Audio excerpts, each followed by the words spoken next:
the return of the captain tonight. Connor McDavid is back. Game 50 of the season as the Edmonton Oilers get set for a Monday meeting with the Seattle Kraken. Waz is extra jacked up right now.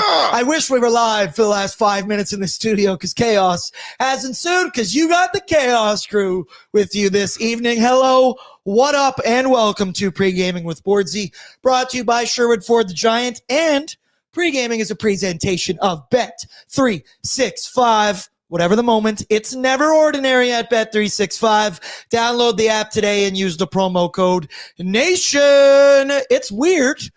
Somebody else beat Austin for the first comment of the day today. It's Loyal to Oil. Welcome back, Captain Connor. Take back the division tonight. Go Oil. Yeah, that Pacific Division lead was pretty short-lived, if you ask me, but I did enjoy it. Slurmsy, weird one. Says wife gone, beer in hand, cup here. So, cup, yeah, that does make sense. You got it. Is that a reference to the Futurama guy?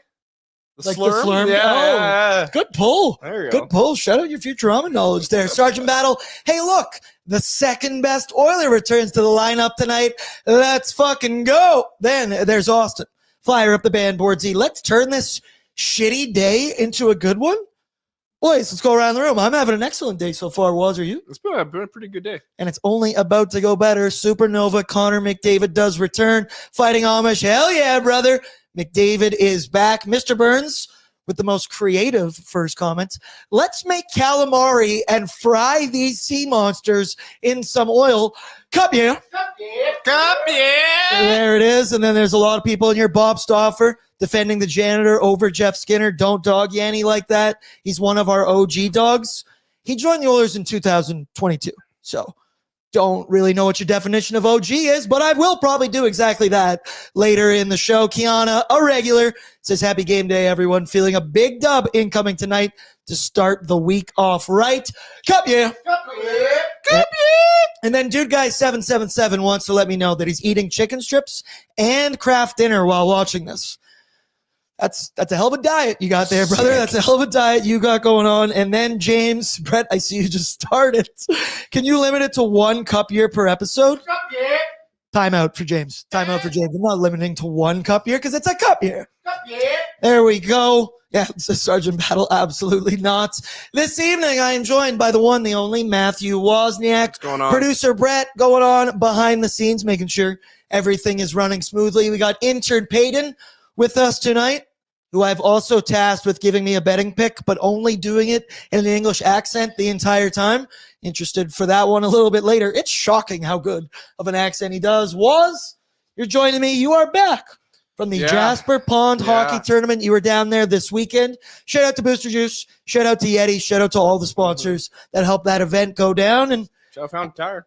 Fountain Tire as well. How was it, brother? Team Oilers Nation, obviously lost in the B Division final, but was it a good time? And I guess more importantly, how is the town of Jasper doing? The town of Jasper is doing pretty good. Spirits were high. I took part in the Jasper in January Street Festival, which I uploaded a video of that, and that's going to be on the Oilersnation Instagram, I think, tomorrow. There was a glitch there, but it was really cool. There was a lot of concerts going on. You can there was ice climbing. Spirits were high. On Sunday, I had a bit of too much booze the night before, so I had to go find a bite to eat to kind of help me out a bit. But we drove a bit into the town of Jasper. You could see some of unfortunately, the houses that were kind of burnt down. It was a little sad to see, but the town, for the most part, is doing a lot better, and the economy is doing better. So it's people are still having a lot of fun, so it's good. Yeah, once again, reminder, nationgear.ca. You can get your Jasper Bears shirt. You can help out all the proceeds going to Jasper. Yes, Brett? Wazzy, as somebody who's been there, like you were at the tournament last year before all this devastation. Cool. Now you're here, or went after the devastation. What was kind of the perspective that you kind of took away from it, and how did it kind of feel for you when you were in that place that's obviously so beautiful? Yeah, that's an interesting question. It feels Great like question. They've done a great job of being resilient from what happened and really just kind of recovering well. And yeah, as Coombsy put in his recap article, it was like driving to the park, and it offered a stark reminder of what happened and how resilient the town is, and they've done a great job of doing their best to keep their feet on their toes. I know. I was trying to put them Keep their together. feet on Yeah. their toes. Well, I'll say is Jasper's Which doing is well. ironic coming from They're doing Matthew. well. They're doing better, and it's good to see. You know, I kind of went into the Fairmont JPL, and I could barely tell if anything happened.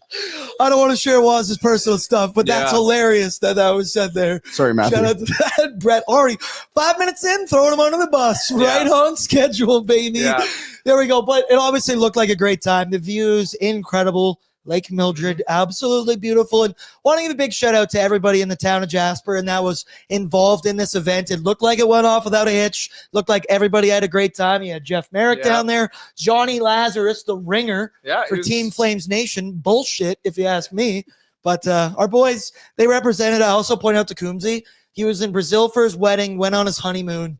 His tan out there on the Lake Mildred ice, he popped in every one of the videos. I could tell where Coombsy was on the ice. But let's talk about the Edmonton Oilers and the game we've got on hand this evening because the big story tonight is obviously the return of Connor McDavid. The Oilers get the biggest lineup boost possible with you get the best player on planet Earth returning to the lineup. The Oilers, though, were able to tread water without him last week, going 2-1, a W over the Capitals and the Buffalo Sabres, and then losing to first place in the NHL, Washington Capitals. It was a big divisional emotional win over the Vancouver Canucks on Thursday. A whomping, if you ask me, 6-2 from the Oilers. And then Saturday was a little bit of a weird one, a little bit closer than I think many of us would have preferred. Bordzy's bankroll went 0 for 3 because that game did not go to the script I handed out to the NHL. But Connor, obviously, throughout this week, he vented his frustrations, right? He was very vocal about the suspension. The Oilers put out the most useless statement that's ever been put out on the internet before. But, you know, Connor's a pro, right? He knew he was frustrated, but he kept his head down all last week. He mentioned in an interview, I can't just up and go to Cabo and just leave or do anything. He was practicing every single day. He was on the ice after practice, getting in extra work with defensemen and stuff like that. Him and John Klingberg, I hope, are best friends at this point. And he even tested out his new Team Canada 4 Nations gear. Got a little bit update on that later. Open spot on the back end. Who knows? Brian Windhorst there. But 3 games up in the press box a week without game action for the Oilers captain. And something tells me that Connor McDavid is going to be shot out of an absolute fucking cannon this evening. I don't expect any rust, anything like that. It's only a week off. And I think, maybe it's not a great description, but Connor's been foaming at the mouth, wanting to get back into the lineup. And it's obviously coming against the Seattle Kraken. And I say it all the time. An angry Connor McDavid has got to be one of the scariest things. A motivated Connor McDavid has to be one of the scariest things for the opposition to look at when you're about to start this hockey game. Frankly, a Connor anytime goal is calling my name this evening, plus 125. And thank you very much. Wazzy, what are you expecting from Connor McDavid tonight? Is he going to step in like he never left? Most likely. He's going to be just put his head down, get back to work. Almost like he never left. Maybe he's going to have a bit of an edge on his shoulder because of what happened. Or maybe, you know, the emotions have settled down. He's a little bit more calm. He's kind of moved on past that. A lot of people say he's going to light up the league and whatnot. But we'll see what happens. And, you know, he's on the top line, no surprise. But poor Jeff Skinner getting pushed up. Connor McDavid up and back to the press box he goes. There's a little bit of a handshake probably. Hey, Jeff. Well, kept your seat. You got warm. your revenge goal. Yeah, you got your revenge goal. The guy gets his goal. It's like, you're back up there because 97's bad. You got to bench somebody. It's got to be him. Somebody has to go. We'll get into it a little bit later because I totally disagree with somebody's comment in there. Shea also, I agreed with his where he said, when are we going to sit Janmark for Skinner and give him a real chance to flourish? Put a pin in that. We'll pick up that one later here for the Edmonton Oilers lineup. Also, I laughed at this from Davin. Can't change the lines after a win. That's the rule. Sorry, Davo. Yeah, can you imagine? You can't mess with a winning formula, and the Oilers did get a W on Saturday. Kale says McDavid on the over. Rusty, McDavid 3+ points is a lock. Our fearless leader, Jay Downton, is riding with Connor McDavid getting 3 points this evening. Kiana, Seattle should be shaking in their boots. Yeah, I think they might very possibly be. And one reason why I could think why we know Connor McDavid is he's gonna go off tonight is because the Edmonton Oilers are going supernova. 97 returns, and he's going to be playing with Leon Draisaitl and Zach Hyman all together on the first line. There you get a look at what Monday's morning skate looked like today, and there are some things all over the place there. So your top line, we're going Supernova. Second line, Pod Colson with Adam Henrique and Victor Arvidsson. Then you've got Janmark with Nuge and Connor Brown. Your fourth line, Corey Perry with Noah Philp and Kasperi Kapanen. Pour one out for Jeff Skinner there as the odd man out. You even look at the decor, though, as you see. Okay, is it Regula or Regula? I think it's Regula. I go with Regula. I've been going Regula. Yeah. All right. That's it. We're going with that. It's Alec Regula, and he this morning took line rushes there with Troy Stetcher as his D partner. I believe he is still technically on injured reserve because Darnell Nurse is dealing with a tad bit of an illness right now, and I think he's going to be a game time decision. Keep it locked right here on the ON YouTube channel, and we will let you know the moment that we know. But to Connor McDavid and going Supernova in his first game back, in his return since the suspension. I don't want to use the term insulate by putting him with Leon Draisaitl and Zach Hyman because he's Connor McDavid. He'll find a way. He doesn't need to be insulated, but I think it's a great idea to get him hitting the ground running, maybe bank a couple points. I'm expecting a point night tonight from these guys because these three players against the Seattle Kraken, some of their numbers are insane. Leon Draisaitl has 25 points in 11 career games against the Seattle Kraken. That is an all-time high for anybody against the Seattle Kraken. You know who's second place? Connor McDavid, who has 18 points in 12 games. Zach Hyman, he has 9 goals in his last 10 games against the Kraken. And what we know about the Seattle Kraken team, they are less than stellar. That's the way I can put it nicely. Their defense has been great. They do have an excellent goaltender in Joey Decord, but they're 21st in goals allowed, 19th in shots allowed, 22nd on the PK. For all of those reasons, I think this first line and the Oilers power play are going to have the chance to straight up feast this evening. The trio should see, I would imagine, a lot of Vince Dunn and former Edmonton Oiler Adam Larsson. Still love you. Very upset that you signed that contract extension. But with last change on the Oilers side as well, being on home ice, we know Nobby likes to utilize these through after PKs, after icings, end of periods, whatever, blah, blah, blah. Well, he's starting the game out this way, and I think the Oilers are going to pounce on the Seattle Kraken defense a little bit early and was Supernova. How do you feel about it? Are you in favor for it? Some people said today on ONE in the chat that maybe against the Kraken, this is a game where you don't need to go Supernova, but I like it to get McDavid ground running. Get him back in this points race. He's missed a couple games. Let's get him back in the points race. I think that's a great point, and they got to get Leon Draisaitl up and running again. He went pointless against the Buffalo Sabres, so obviously they have to go nuclear, right? That's the case. But trade him. I think some people are overreacting because they don't like the idea of them on a line together. But in this case, like you said, it's the Seattle Kraken, doesn't really hurt, and Connor, him and Leon have that chemistry. They can do damage to the Seattle Kraken. I think for this one, it's just putting up as many goals as we can against the Kraken, get that goal differential up, and kind of secure top spot in the Pacific Division once again because Vegas just won it back last night. And it's going to be, flippity-floppity between those two for a while, I believe. But I'm excited to see. Honestly, like, people like to crap on it. I'm like, this is going to be fun. Let's do it. Let's have some fun here. The point I make is he's going to do it at some point during this game. He does it all the time, so why not? It was a joke from somebody in the chat like 2 weeks ago, and he goes, we ever think of just starting Supernova? And here, we're getting it from Chris Knobloch, like for the Oilers to win the first period. It's actually a blessing in disguise because the Oilers now have so many options. They can change up lines if they really want to. They have trust in Henrique, trust in Nugent Hopkins as a center. I know Nugent's been playing a little bit more winger throughout the last couple of years, but I like this. Yeah, he's got everything right. Rico, they're switching up. He's playing with some different guys. I see somebody put it in the chat right here as well.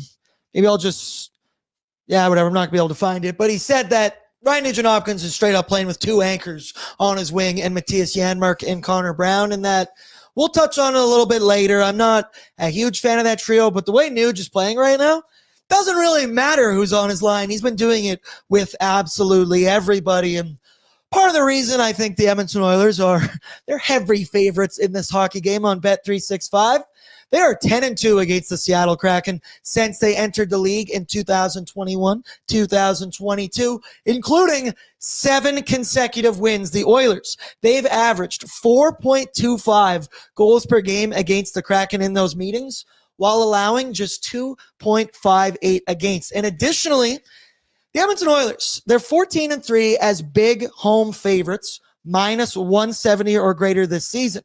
However, Saturday's game against the Sabres was another example of, I don't necessarily want to say it's not as bad as other games, but of kind of playing down to your competition. They allowed the first goal, had a 1-0 deficit. They had a 2-1 deficit, shut out Ryan Nugent-Hopkins, scored the game-tying goal, scored the game-winning goal, and they do sometimes have that tendency to play down to opponents. We've seen it all season. We've seen it for a couple of years now. And when it comes to regulation wins, Edmonton is just 9-8 in home games where moneyline odds are minus 170 or greater. That's a little bit crazy to me, but that previous record, 10-2 against the Kraken, 7 wins in a row, was it's either for me going blowout or the Oilers are playing down to their competition. I do think with a motivated McDavid, that ain't going to happen, but that track history and that record that I just mentioned there does have me a little bit hesitant. Do you think we're going to see any of that? Oilers playing down, Oilers having a shitty first period because they're taking their opponent lightly? That is tough to say because sometimes it's a little unpredictable with the Edmonton Oilers. But like you said, a motivated McDavid, he said it's been a long week for him. He's ready to come back to the lineup, ready to get rolling. I'm very curious to see how this Podkolzin, Henrik Arvidsson line is going to roll. And then, it's going to be interesting. I'm excited to see what, Perry, Philip Kappen will do. Janmark maybe gets a point if they're rolling, but the Kraken, they want to be, they want to cause an upset at home. Yeah, exactly. Peyton's in the room. Bordzy, I'm thirsty. Would you recommend any drink to me? Nation beer, everyday lager. I got one more thing here, though. The Kraken obviously not having a great season. It's been a bit of a big disappointment, and it's shocking to me that feels so long ago the Seattle Kraken actually won a playoff series back in 2023. They beat the Colorado Avalanche in the first round of the playoffs, but since then, they have struggled to find consistent success. This season, they are currently 27th in the NHL, 6th in the Pacific Division, 8 points back of a playoff spot, and they actually did go 2-1 last week. They had a win over the Sabres, a win over the Pittsburgh Penguins, and then a 3-0 loss to the Washington Capitals. I hate to inform you, the Seattle Kraken are on their mom's trip tonight in Edmonton. I saw a photo with all the ladies. Here you get a look at the Pacific Division. Why are you making that face? Who does their mom's trip to Edmonton? I know, right? Who thought of that? They wanted to see Connor McDavid. Yeah, or, Disneyland. Want to go see the mall? Yeah. The Marriott's nice. Hey, exactly. But we're not tearing down the mall right now. You got to look Pacific Division standings here. Obviously, the Oilers 1 point back of the Golden Knights. The Golden Knights not in action this evening, so we could be back with a W this evening. But Kraken, they got the added motivation with their mothers, but it has been a little bit of a disappointing season. Final thing I want to mention before we move along with the show is in other non-Oilers related news, but could be Oilers related news. Alex Pietrangelo, defenseman for the Vegas Golden Knights, he has withdrawn his name from Team Canada for the Four Nations face-off. Here you see the tweet from the Vegas Golden Knights. It says to tend to an ailment and prepare for the remainder of the regular season with the Vegas Golden Knights. Clearly the Knights are his priority, and I don't really blame the guy for this. He's an older fellow. He's got plenty of international experience. There you get a look at his numbers this season, still playing just under 23 minutes a night. So he's a valuable piece to this Vegas team. And we had Louis DeBrusque on earlier today mentioning all the stuff that we don't see as fans, that these athletes go through pregame to get their bodies in a state ready to go. So I don't totally blame him. Brett, do we have the Pierre LeBrun tweet here as well?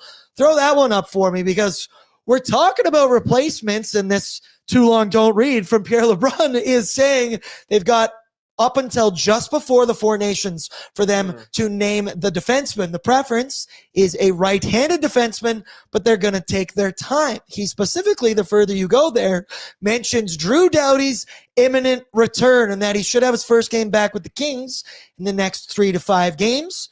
Who knows if he gets up to speed, looks like the player that we know he has been for much of his career. But as we know, father time comes for all. Here it is, the quote, has a real shot at being the guy, but we will see. We also had a list of names courtesy of our pal Matt Larkin from Daily Faceoff as well. It's all right if you don't have it, Brett. We know them all. Morgan Riley, Aaron Ekblad, Evan Bouchard could be one of those names. Now, let me say right now, I don't think Evan Bouchard will be that replacement. I think the way he has played this season, while I still believe in Bouch, I'm still signing that 8x8. If you put it in front of me right now, I do think there are some other options out there. So, Waz, I'm curious. A, would you make Evan Bouchard the replacement? Shout out, Brett. Look at that. Or B, are there any of those names? Drew Doughty, who would you? Josh Morrissey and Travis Sanheim are on the team, by the way. Yeah, I mean, Drew Doughty, he's a legend in the game. He's represented Canada a couple times here. But the thing is, he's coming back from injury, and I just don't know if it's enough time to get him ready for a competitive tournament like the Four Nations Face-Off. A lot of these players, they're not going there for fun. They're going to give it their best because they want to represent their country, and it's been a while since we've had an international tournament like this. So it's interesting. Evan Bouchard, though, like you mentioned, I don't know, because this league, it's a lot more of what have you done for me lately? Mm-hmm. And based on Canada's decision making, Zach Hyman didn't make it after 20 games. Team Canada, maybe they should look at what Bouchard did in the playoffs and with Connor McDavid, because Bouchard was electric in that playoff run. Not just the points, he was a clutch player, especially against in the Vancouver series. I remember. So I'm not really too sure. I know everyone likes to point at Bouchard's defensive game. I believe the underlying numbers do show him as actually a net positive when it comes to defensive play, even though, we see the gaffes, and do you really want him up against some of the best players in the NHL, right? But it also really co-depends on whose partner is going to be. Do you think they can gel with him? I don't know whose partner would be off the top of my head. So I think it's a bit of a coin flip when it comes to Evan Bouchard and Team Canada right now. Yeah, I don't think it'll be the choice. I see some people in here lost. They can take Doughty. Wouldn't want to risk injury to Bouchard. Yep, there's that aspect as well. Then another from Rusty. The more I think about it, the more I hope Bouchard doesn't go. I want the boys rested and ready to roll after the break. Connor is a robot, so we know he'll be ready to roll. I can totally agree with that, and it might even be a part of what's playing into Bouchard's struggles, I'll say, this season, whenever. He's still a very good defenseman. Still a very good top defenseman, but maybe he's played a lot of puck in the last 365 days and could use the break. There you got to look at Team Canada. Pietrangelo, that's maybe what the pairings could be. Brad, I'm curious, out of all those names there, who would you replace Alex Pietrangelo with? Now, and I think this is, I'm trying to base this, I'm not trying to make it sound like an Edmonton Homer take. But what I am going to say is, and I'm going to make it sound like no. What I'm trying to base this around is basically which Edmonton Oiler do I think should kind of be in consideration? Do I think it's Evan Bouchard? No, I don't think it should be. I think it's actually Darnell Nurse. I think, and I know I already saw numerous people cringe, and not even in this room, but take a look at the role that Alex Pietrangelo was going to take on this team. Bottom pairing, probably. He's going to be more, he's not going to be relied on to score goals. He's going to be relied on to be responsible in his own end, separate guys from pucks, get the pucks to the forwards up who can go and make a play. I would put Darnell Nurse. Remember when the rumors were coming out where it's they might take a look at Travis Sanheim for this spot too. You know who's a better Travis Sanheim? Darnell Nurse. And yes, I know everybody's going to say whatever they want to say. I love Darnell Nurse. I think he would fit in this spot well. He is a disruptor. He is a disruptor in his own end, disruptor in the offensive end, trying to pinch along the boards and trying to keep pucks in their pinned in the opposition end. I would pick Darnell Nurse, to be honest with you. Similar type of player. I think he would fit into the role that you're asking this player to fill pretty well. And yeah, no, I'm surprisingly I'm going Darnell Nurse. I love it, dude. I agree. But it's the role and the position that he would be put in, right? Not asked to man the power play, not asked to do anything. Be a shutdown guy, be physical. Those are two things that Darnell Nurse does very well. Exactly. I know this isn't. Now it's not going to happen, but I would, if you had to pick an Oiler. I don't think this is relevant now, but Connor McDavid and Darnell Nurse did win World Juniors gold together. Well, it's know? but that also goes to kind of the argument of trying to be Hockey Canada homers, where you're trying to bring in people who have the Hockey Canada relation and all that. I don't think you may think that sounds silly, but I don't think that is exactly silly. I see your new stepdad says, I think Derek Ryan should have made Four Nations personally. Mm-hmm. I'm still waiting for him to get a game in Bakersfield. And he's still waiting to find a house in Bakersfield. Rusty agrees. Nursey playing really well, would fit that role perfectly. And then there was another one, Bob Stauffer. Yeah, Nurse is looking so nice this year, but he ain't making Team Canada. And that's kind of where I come out at this as well. The only other name I thought would have been Dougie Hamilton, but I don't know if he can play that role. That's the thing. And I look at some of those other names that are on that list, and I'm like, I don't know how many of those guys are shutdown guys. You got your Morgan Rileys, Chris Letang, old as shit, like Brandon Montour, Owen Power, not even close. Thomas Chabot, not close. Aaron Ekblad, the guy's a Band-Aid, though, so I don't know if he could even play 4 hockey games. Yeah, genuinely. I think Darnell Nurse would be the best fit. Ekblad, I think can play that role. Ekblad, shout out Aaron's everywhere. Yeah, Ekblad and Power, I think, would be the two that would fit that well. And then I think Brandon Montour is smart enough to be able to fit that well enough. Obviously has the offensive flair, but I think of all of those names, Sanheim, Nurse, Ekblad, and Power fit the bill for what you're looking for perfectly. Let's go. All right, I think my answer is Aaron Ekblad now. Shout out Aaron's. Aaron. Shout out Key and Peele. Changed my absolute life with that one. Let's go now to our need to know information, courtesy of a Wilhauk Beef Jerky. Only the finest tasting meat products earn the Wilhauk name. Made from a 100% pure Alberta beef, their jerky is aged, seasoned, marinated, and smoked to savory perfection. You can find their jerky, sausage, and other products out of their Leduc location. And for more information, head to WilhaukBeefJerky.com. Brett, you already showed it, but we got to do the standings watch. Da-na-na, da-na-na. Because the Edmonton Oilers' reign at the top of the division was incredibly short-lived.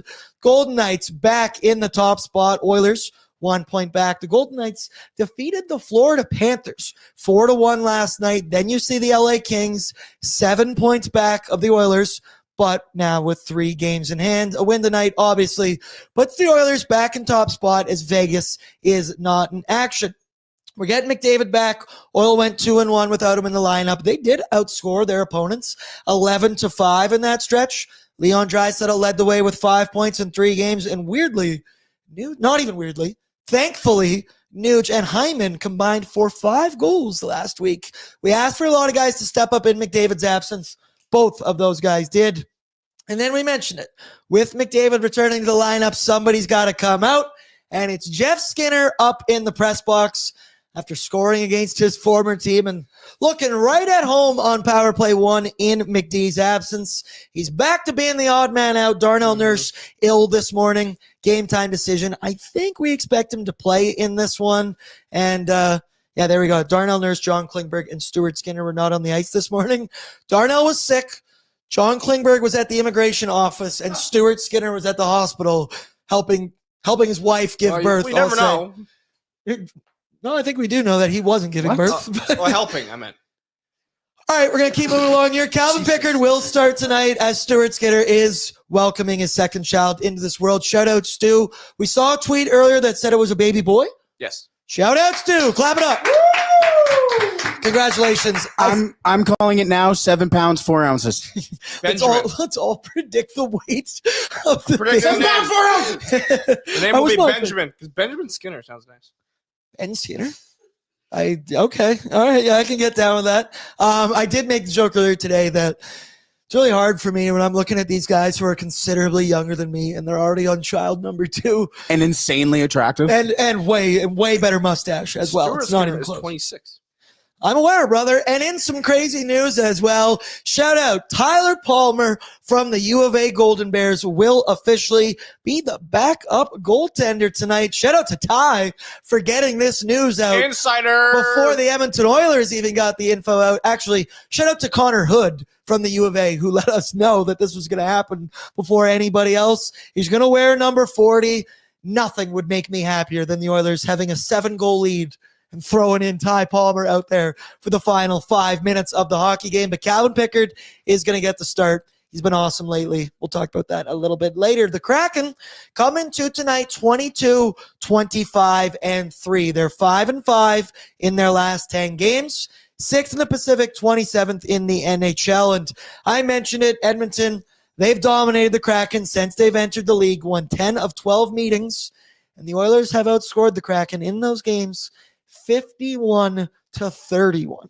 Not even close, brother, averaging 4.25 goals per game. Seattle has only won at Rogers Place once in all of their appearances at Rogers Place. That came back January 3rd, 2023. Injury news, Seattle, they're going to be without 2 key forwards again. Captain Jordan Eberle, he's been out with a pelvic injury since November. And then, ouch, right? I miss you, Evans. We love you. I hope you're doing okay. And then Yanni Gourde, who's actually number 3 on Frank Sarabolli's trade targets list. He's going to be out as well. And Brett, can you pull up the team comparison again between the two squads? Because the Kraken rank near the bottom in most categories besides goals for per game. They're 17th goals for per game. They are 28th in shots per game, 24th on the power play with 18.8%, 21st in goals allowed, 19th shots allowed, 22nd on the PK. So every major statistical category, the Edmonton Oilers should dominate, maybe except for the PK there, and it's a 0.2 difference. Jared McCann, he leads the Kraken in points with 38 in 50 games played this season. Yeah. Woof. Jaden Schwartz. That is Oilers' decade of darkness numbers. Today, Coombsy and I were looking at the 2011 Edmonton Oilers and their scoring, like who led the team, and it was Eberle with 43 points. Oh my God. That's the thing. Like, Wow. a bit off topic, but like growing up as a teenager and seeing those numbers, and then Connor McDavid joined the Edmonton Oilers, and then seeing how the Oilers and a good team produce, I was like, that's an interesting black and white. And the fact that the guy that you're about to talk about right now is the leading scorer of the Seattle Kraken, where I sat there and actively said to you, I can't believe he's still in the NHL, kind of says a lot to the Seattle Kraken and how bad hockey teams can be. Jaden Schwartz is 32. That's I crazy. looked it up. He's 32? 32. Feels like he's I was going to wait to see 37. you later in the show, but I was going to wait. Okay, there we go. Yeah, there you go. Jaden Schwartz leads the team in goals with 16 on the season. The Kraken have 5 players with double-digit goals. Oh, And it is not a lot, brother. They are struggling with that. And then finally, Joey Decord expected to get the start. 17, 11, and 2 on the season. 2.43 goals against average and a 9.16 save percentage. Brett, I see here in the chat, you starred some predictions for the I like size these. of Sue's I like baby. these. Shay says 6 pounds, 13.8 ounces. Mr. Burns, I'm betting 8 pounds, 2 ounces. 9-pounder easy. Big. That's big. That's a big baby, right? Yeah, because I remember when I said that Nuge's baby is going to be 9 pounds 3 ounces, and everyone's like, "That's a big baby." I thought you were about to say, I remember being a baby or something. I remember being a baby, man. Like I was a big baby then. I'm a big baby now. I haven't changed at all. The more things change, the more they stay the same. Shout out to Willock Beef Jerky for your need to know as well. And let's do double ad read. I want to shout out Odd Company Nation Beer Everyday Lager first, because they got 2 locations in the Edmonton area, one downtown, one Ritchie. You can also find these beers at liquorconnect.com, or be like me and tell your local liquor store attendant to start ordering these bad boys. They can literally do it at the click of a button. It's not that hard, but you got to let them know that you would be drinking these bad boys. Tall boys, 473 milliliters. They go down smooth. I had 4 of those yesterday during football, and once again, pour one out for Tyler Remchuk. Woof. It's just like every year, you're like, how are they going to break his man. heart this year? And they found a way again. Bro, I was a Bills fan for 5 minutes and they got eliminated from the playoffs. Yeah, Matthew, you common might, denominator. Well, then they got eliminated. you might be the problem, Matthew. You are the problem. Fly, Eagles, fly. Go Birds, baby, go Birds. I'm hate watching the shit out of Patrick Mahomes. But let's go to our Sherwood Ford Giant storyline, brought to you by Sherwood Ford the Giant. Tired of dealership hassles? Well, Sherwood Ford in Sherwood Park is all about convenience and upfront pricing with their Giant Deal program. Get clear, no-nonsense pricing on new and used Fords online with all incentives included. Plus, enjoy the ease of mobile service, free pickup and delivery, and same-day or next-day service appointments. So my storyline, right, It's the big one, obviously, is the return of Connor McDavid. Highly motivated, highly pissed off, I would imagine he will be after sitting out for 3 games. I'm expecting maybe not an all-time performance, but a highlight reel something from Connor McDavid in this game, especially if you're loading up the top line. It should be a point night for those guys. And I don't really have a key to victory because we went through all those numbers of the Seattle Kraken, and hate to say it, but it's pretty simple. You should dominate this team in nearly every single category. The Kraken are nowhere near the Edmonton Oilers league with or without Connor McDavid, okay? It doesn't even matter. It's regardless who's playing in the net. It could be Skinner. It could be Calvin Pickard. Maybe not Ty Palmer. I don't know. I haven't seen him play this season at the U of A, but I guess my key to victory, my key to happiness tonight, my goal tonight is that, like I said earlier, the Oilers get a substantial lead in this game, and they're able to let their E-Bug, Ty Palmer, get in the game for some NHL action. We all love a good E-Bug. Everybody does if you're a fan of the NHL. We're still talking about Matt Berlin and the legend that he is and forever will be, because when he went into that hockey game, who doesn't love a good E-Bug? But do you have a storyline? Do you have a key to victory? Anything for our friends at Sherwood Ford the Giant? Yeah, I think my storyline is going to be Calvin Pickard, and Nice. I have a lot of trust and faith in him, but he always tends to let in that weird, flubby goal. I'm wondering if he could just have a nice, steady game against the Kraken. And one of the storylines behind Calvin Pickard this year is that, and the Oilers goaltending in general is like, he doesn't have any wins against good teams, or usually when he wins, it's because the team in front of him plays so much better. It's like, I remember I put out the record of Calvin Pickard. He's like, 9 or 8-2-0 in his last 10 games with the Edmonton Oilers when starting. Get it for me, Brett. And people are like, there you go, right? And it's like the numbers aren't terrible for a backup, and everyone's like, well, the team just plays it's a 6-2 win. What credit are you going to give Calvin Pickard? Well, it could be 6-5. Like, that argument is such a changing and moving of the goalposts. Yes, exactly. It fucking drives me insane. Do you want him to win, or do you want him to put up good numbers? And then if he does put up good numbers, you want to tear him down because of the team in front of him. It's shocker. A goalie plays well if the team in front of him plays well, vice versa. That's how this shit works. Just go outside. Have fun. Touch grass. Honestly, stare at the sun for as long as you possibly can, and then come back to me. I don't know about that, bro. I think Caramel Vamelka needs to come in. Yeah, stare at the sun directly. Exactly. No sunglasses. I got into it at Sum 41 with a guy behind me. He recognized me from OilersNation, and he was trying to tell me why we need John Gibson, because Calvin Pickard's the problem. I torched that guy's ass. Let me tell you, I torched it. Wait. Yeah, pause. Yeah. You know why? It's because they look at the goals saved above expected. They see that's Pickard the new one, hey? That's the new number. GSAX. They look at the Pickard. He's at the bottom, like, oh, look at how bad it is. He should be sent to the moon. No. Rusty, best one. Picks is getting W's. Who care? I say it at nauseam. The only stat that matters for a backup goaltender is the first one. And he's got way more wins than he's got losses. 8-1 in his last 9 games that you saw there. Let's take a peek now, Bert, at our projected Edmonton Oilers lineup for this evening. We know the top line, Connor McDavid with Leon Draisaitl and Zach Hyman. Pods with Adam Henrique and Victor Arvidsson. Little confused on that one. Touch on a sec. And then it's Nudes with 2 anchors of all anchors in Matthias Janmark and Connor Brown. Peyton loves Janmark. The look he just shot me right there. Oof. I might be fired by the intern. Corey Perry, 4th line with Noah Philp and Kasperi Cheeks Klappinen. And then your decor, Ekholm with Bush, Stetch with Nurse, Brett Kulak with Ty Emerson. But of course, Darnell is a game time decision. Just checking it. He's in, baby. He's in for the warm-ups. Nice. Ekholm, Bush, Nurse, Stetch, Kulak, Emerson. I don't know why they flipped Stetch and Bush there, and Darnell there. Darnell will be playing on the left side. I didn't even notice that this morning when I did that on Oilers Nation every day.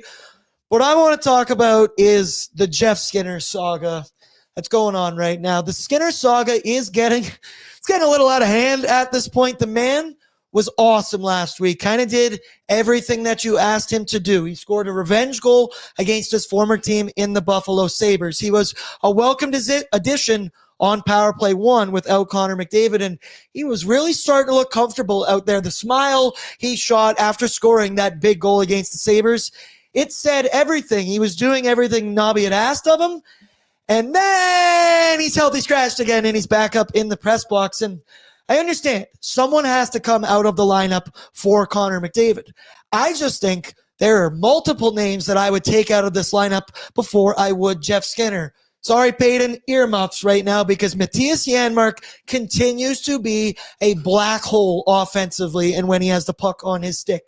1 goal, 49 games played this season. Connor Brown hasn't registered a point in 10 consecutive games right now, and here we are taking out Jeff Skinner, a guy who has, 8 goals on the season, a guy who's second on the team in shots per 60, and I get it. Brownie and Janmark play a role on this team. They are defensive stalwarts. They play the PK, and they own that role very well.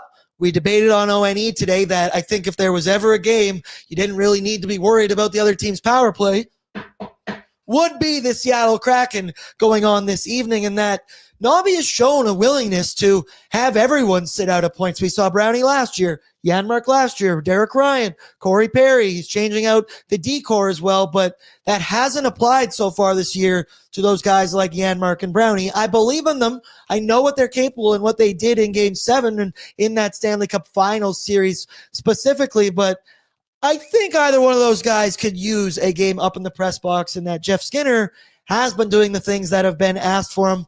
It's an incredibly tired discussion. I'm exhausted talking about it already for a minute and a half right there, and I'm just starting to think that Jeff Skinner must have said or done something to Chris Knobloch at this point, because it feels like a vendetta.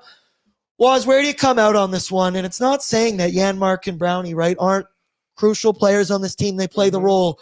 I just think for one game, you got to reward good play from Jeff Skinner and get him going. And 1 goal in 49 games against an empty netter.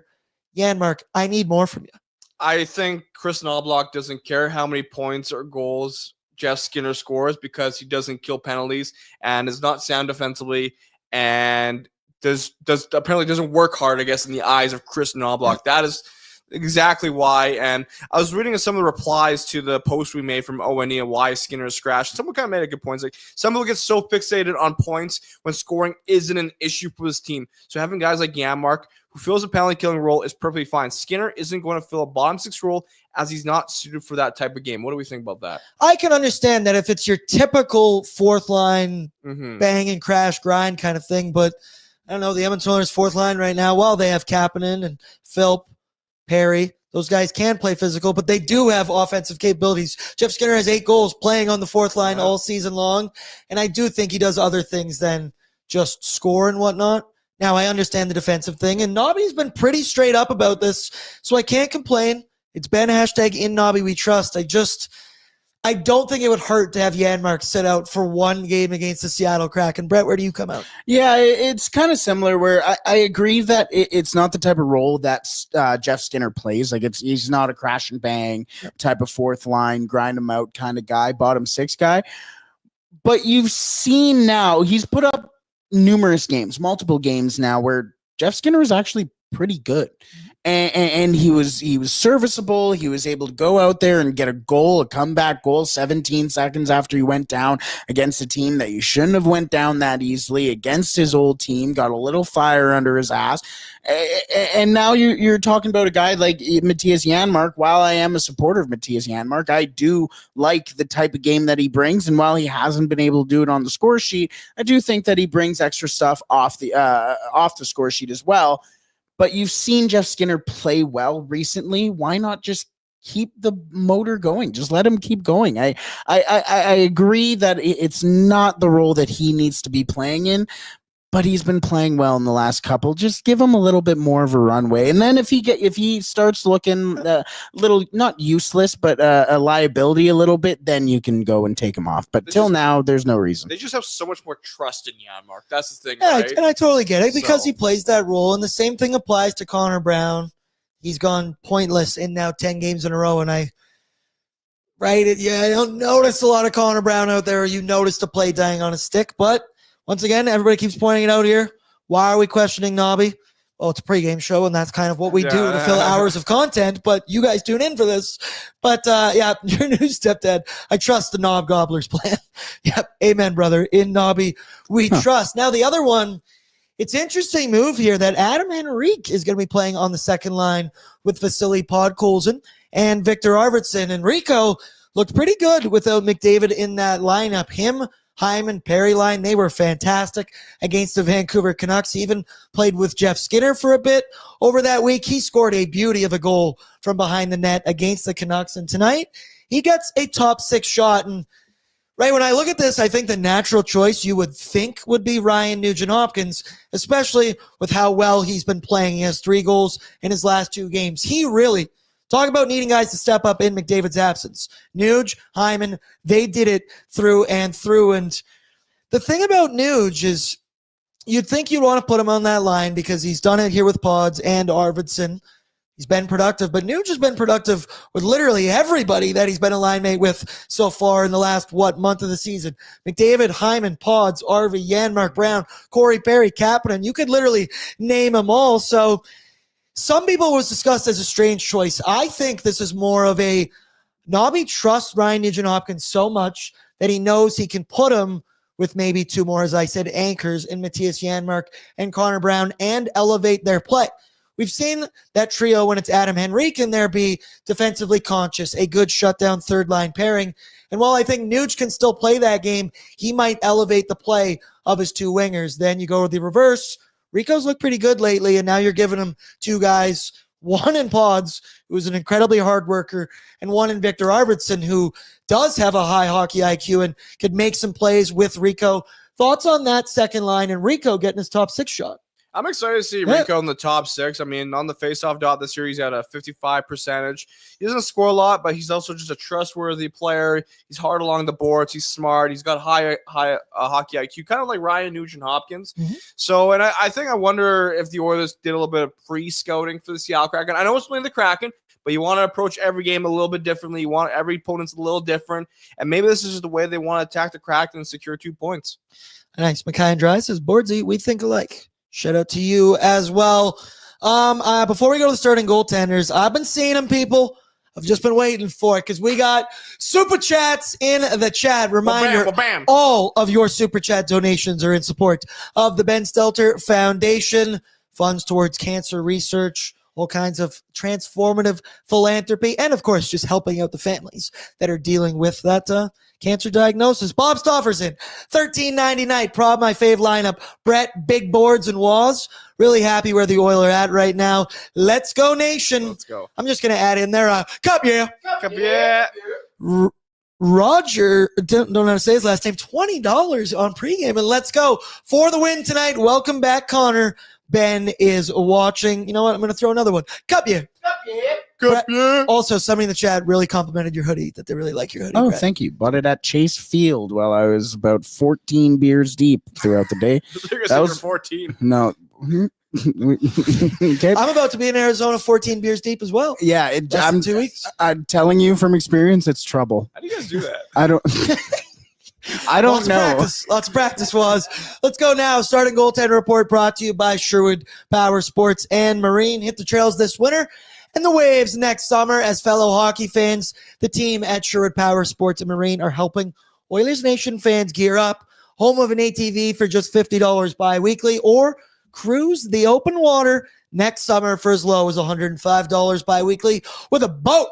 Sherwood Power Sports and Marine are hockey fans helping hockey fans get ready for their next adventure with motorcycles, quads, e-bikes, and boats. So it's going to be Calvin Pickard versus Joey Decord this evening because Stuart Skinner is welcoming, or has welcomed, his second child into this world.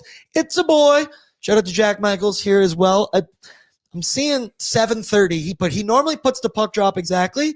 So we better be getting a puck drop in exactly 11 minutes. I doubt it. Calvin Pickard is going to get the start. He's been awesome lately. We showed that tweet earlier. 8-1-0 in his last 9 games. Well in the season, 12-4-0, 2.50 goals against, .899 save percentage. Come on. Just get there, brother. Just a little tickle. Come on. Just a little tickle. We're so close. We got to get there. But Pick's looking at his numbers. He's actually won 4 games in a row. His last 2 starts, he put up a .923 and a .912. And yes, like the thing you mentioned earlier, he gets cherry-picked starts. He plays the shittier teams. No shit. That's what a backup goaltender is supposed to do. He gets the W's, and I'm feeling confident. But the only question I have for all of you and the chat, because I need 10 minutes to do it, The Kraken ranked 28th in shots on goal per game. They average, 26 per game, I think? Pickard's line is currently set at 22.5 saves. Waz, is he making over or under 22.5 saves tonight? Kraken shoot the puck 26 times. I'll go over. Okay, Peyton, you can do it in a regular accent. Okay, over. Brett? I'm going over, and not to spoil the spider that may be coming along, but I actually had to think about this, and I'm going over. It's even money, -110. I'm always checking in that line. I'm like, all right, we're doing it. Yeah. All right, we're doing it. We did it for Pickard's last game too, and we weren't even sweating it. He almost had it, but 18 saves in the first period. Exactly. So you know what? I think it's just ride it as long as it has so in far. the wise words of pause. Russell Wilson and my bracelet right here. Let's ride! Joey Decourt, fuck off. Joey Decourt is expected to start 17, 11, and 2, 2.43 goals against, .916 save percentage. He's 9th in the NHL in goals against. He's 5th in the league in save percentage.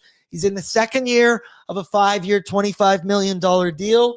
Really jealous that their goalie worked out with the 5-year, $25 million deal. And at age 28, Decourt, he's the goalie of the present and the future in Seattle. He was awesome on What Chaos as well. Sneaky jacked. Don't even ask me about how I saw him shirtless, but he is jacked, dude. He's shredded beyond belief. It's weird when you see a goaltender that jacked.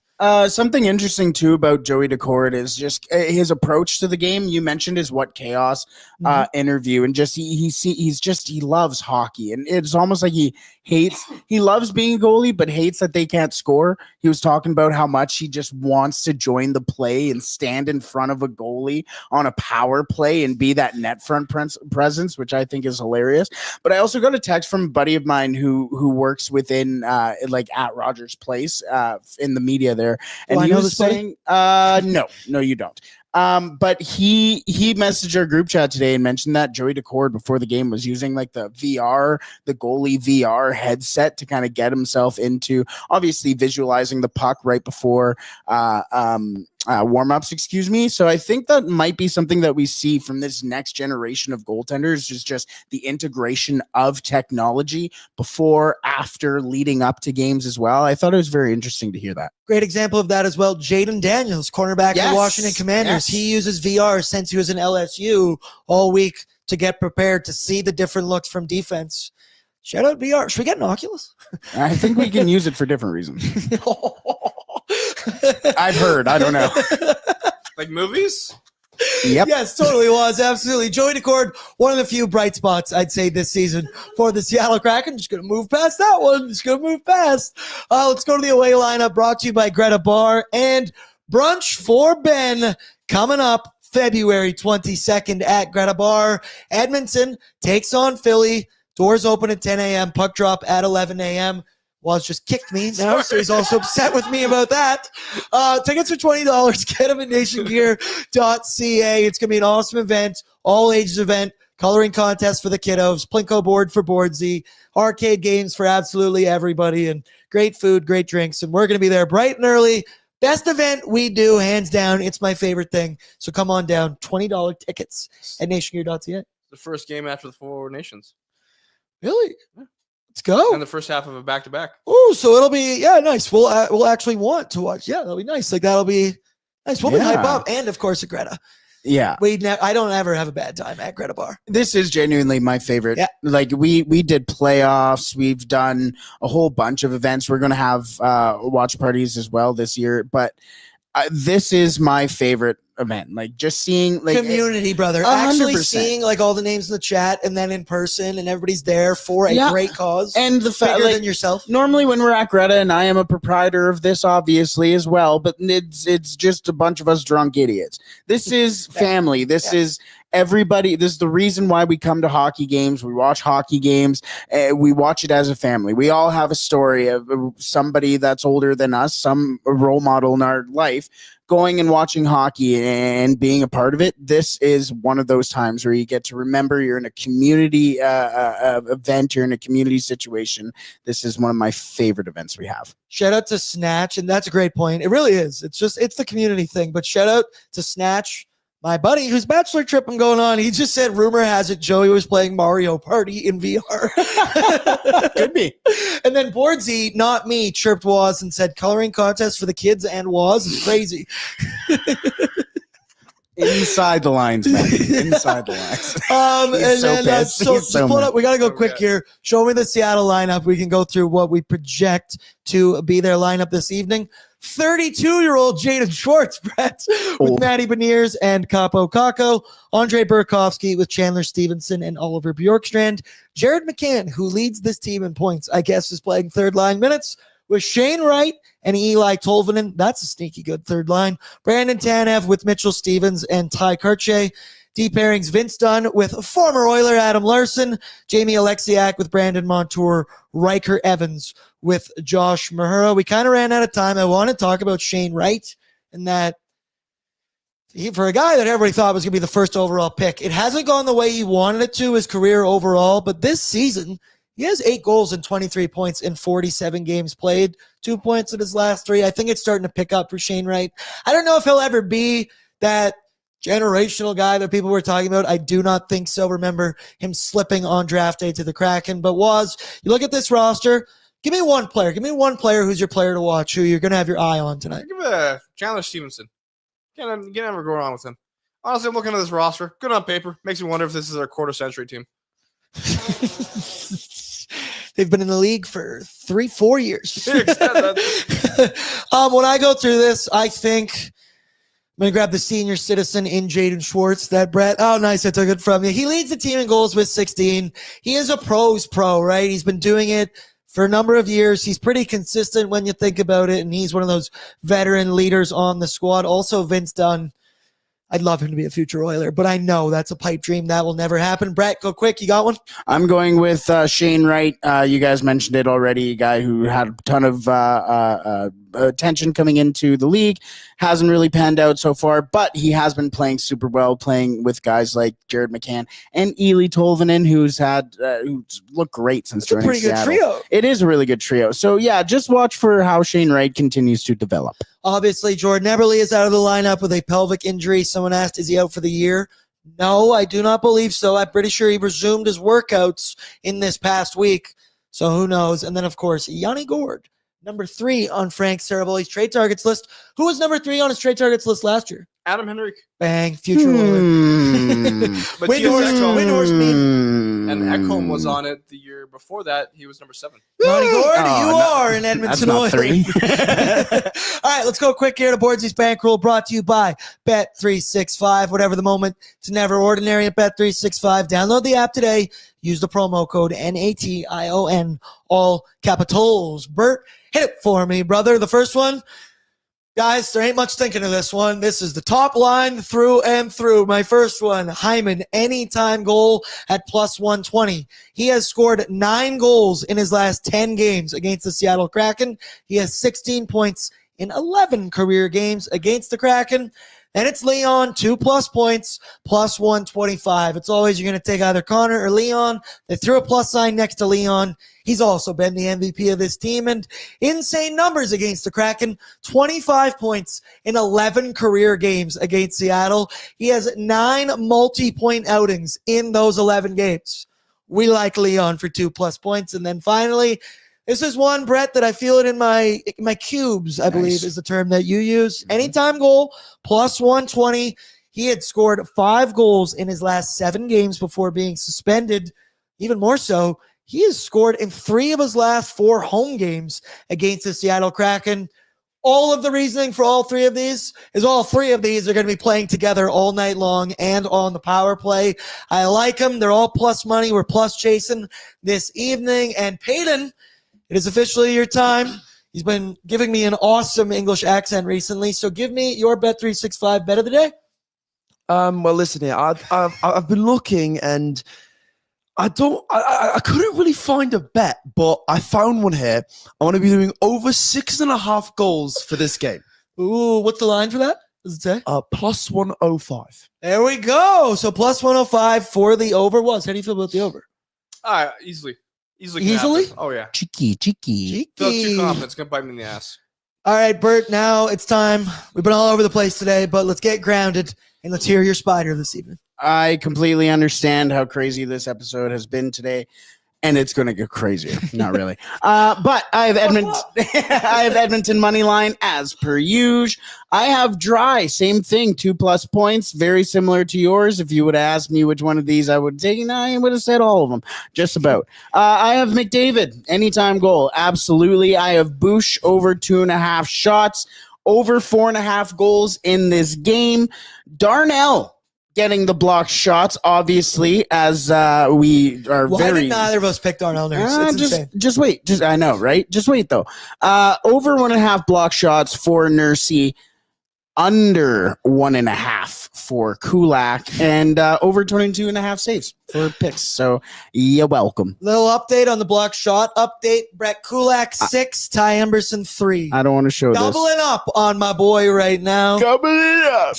Doubling up. I just want, again, I'm going to make this very clear. They did not count one of Emberson's blocks. I watched it happen, and one of Kulak's blocks was a blocked pass to a guy that was below the goal line. Just want to say there is an asterisk to this. No, there's not. This one's going to tear us apart. I keep saying it. Obviously, we're going to be live right here on the ON YouTube channel right after the game for Oilers Nation After Dark. Hopefully, breaking down an Edmonton Oilers W. Final one. We're going around the room. Score prediction. Anytime goal scorer. Go. I'll go 6-3 Zach Hyman, anytime goal scorer. Right. I put an 8 in my latte this morning with my latte art. So I'm going 8-2. You can make a latte? Nice. I can. I'm going to go 5-2 for the baby. Edmonton Oilers. Zach Hyman or both Connor McDavid are going to find a way to score. We love you and all of our sponsors as well. And of course, finally, come on the nation vacation, March 30th, April 2nd. We're heading out to Viva Las Vegas, staying on a Fremont Street. Oilers taking on the Golden Knights. Final matchup of the season. Pacific Division is going to be on the line for this one. And we're going to be watching from the Stella Artois Bougie Lounge. I am super excited. We went around the room today. I feel like every employee is going to Vegas that works at Oilers Nation. So buckle up for that one as well. I love you all. Throw down your courtesy like on your way out. Make sure you are subscribed. And we will talk right after the game. Peace out, everybody.